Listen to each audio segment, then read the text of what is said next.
Hi friends, good morning. பாருங்கள், குழம்பு என்ன கலராக தகன்னு இருக்குன்னு பார்க்குறீங்களா? இது பீட்ரூட் உருளைக்கிழங்கு போட்டு பொரிச்ச குழம்பு.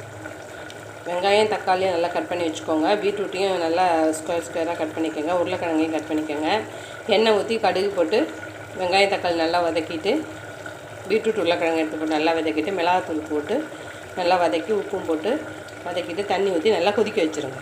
கொதிக்க வச்சுட்டு இங்கே பாருங்க, இதில் அரை தக்காளியும் தேங்காயும் கசகசாவும் வச்சு அரைச்சிருக்கேன். இந்த பீட்ரூட் உருளைக்கிழங்கு கொதித்ததுக்கப்புறம் இதை தூக்கி ஊற்றி கொதிக்க வச்சு இறக்கிடுவோம். ரொம்ப கொதிக்கக்கூடாது. தேங்காய் ஊற்றினதுக்கப்புறம் ஒரு 5 நிமிஷம் கொதித்தா போதும். இப்போ நம்ம தேங்காய் அரைச்சதை எடுத்து அதில் ஊற்றிக்கலாம். தேவையானாலும் தண்ணி ஊற்றி கொதிக்க வச்சிடலாம்.